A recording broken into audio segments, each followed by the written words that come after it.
Баршаңызға қайырлы күн, каналыма қош келдіңіздер. Бүгін сіздермен бірге жаңғақ қосылған рогалики булочкиларды жасайтын боламыз.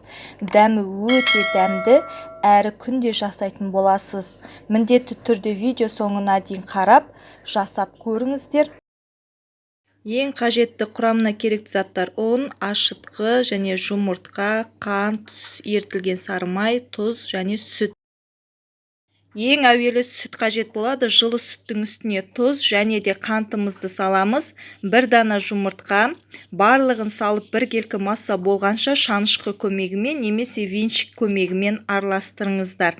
Жақсылап араластырып алатын боламыз. Содан соң ерітілген сары майымызды саламыз. Сары майымызды салғаннан кейін тағы да араластырып үстіне ашытқы саламыз. Ашытқы салған соң бір араластырып, үстіне міндетті түрде алдын ала илегіштен өткізілген ұнымызды саламыз. Мен барлығын өлшеп жасаймын. Описанияға барлық граммдарын жазып кеттім. Дәл осы описаниядағы рецепт бойынша жасасаңыздар, сіздердікі өте дәмді болып шығады.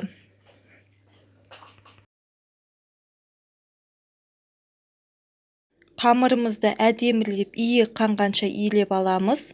Қамырымыздың бетін жауып, 1-1,5 сағатқа жылы жерге көтерілгенше қойып қоямыз. Осы уақыт аралығында жаңғақ дайындап аламыз. Жаңғақты өте ұсақ қып блендермен немесе кез келген езгішпен дайындап алсаңыздар болады. Ең басты өте ұсақ болу керек. 150 грамм жаңғақ үстіне, оның үстіне 150 грамм қойытылған, яғни сгущенканы қосып, біркелкі болғанша жақсылап араластырамыз. Бізде осындай бірыңғай қою әдемі массамыз дайын болады. Бұл біздің рогаликимізге өте ерекше дәм беретін болады.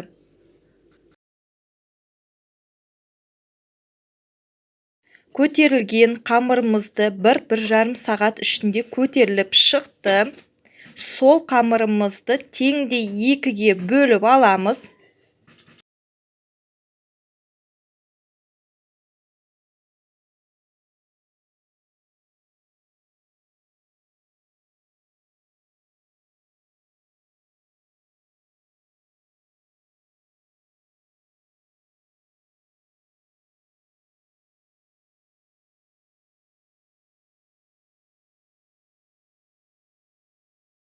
Және осы қамырымызды жайып шығатын боламыз. Мүмкіндігінше қамырымызды жұқалау етіп жайып шығамыз. Кішкене ұнның көмегімен жайып алсаңыздар болады. Мінекей қамырымызды жайып болдық. Ішіне салатын начинкасын теңдей бөліп, қамырдың ортасына салып, дәл видеодағыдай біркелкі болғанша жұқа етіп жайып шығыңыздар. Достар, менің каналыма тіркелмеген болсаңыздар, төмендегі подписаться бөліміне бір рет басуды ұмытпаңыздар. Лайк басып, төмендегі комментарияды қалдыруды ұмытпаңыздар. Сіздердің әрбір қолдауларыңыз мен үшін өте маңызды. Каналымның дамуына үлес қосасыздар. Егер мені қолдап жатсаңыздар, сіздерге алдын ала үлкен рахмет айтқым келеді. Енді дәл осы қамырымызды теңдей бөліп, бірнеше бөлікке бөлеміз. Бірнеше бөлікке бөлінген қамырымызды дәл осылай видеодағыдай көріп тұрғандай орап шығасыздар. Біздің рогаликилеріміз дәл осылай дайын болып шығады, өте дәмді болып шығады. Сіздерге 100% ұнайтынына сенімдімін.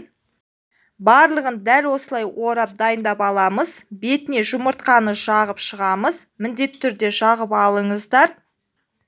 10-15 минутқа дәл осылай қалдырып қойсаңыздар болады. Бетін жауып, рогаликилеріміз көтеріліп, одан сайын жұмсақ болып шығады. Және де 180 градуста қызарғанға дейін пісіріп аласыздар. Міне өте жұмсақ әрі өте дәмді болып шығады. Жаңғақ қосылған рогаликелеріміз толығымен дайын. Міндетті түрде жасап көріңіздер. Сіздерге ұнап жатса лайк, комментарий қалдырып, подписаться батырмасын басып тіркеліп алыңыздар. Алда түрлі рецептпен бөлісетін боламын. Сіздермен бірге болған мен Айдана. Назарларыңызға үлкен рахмет.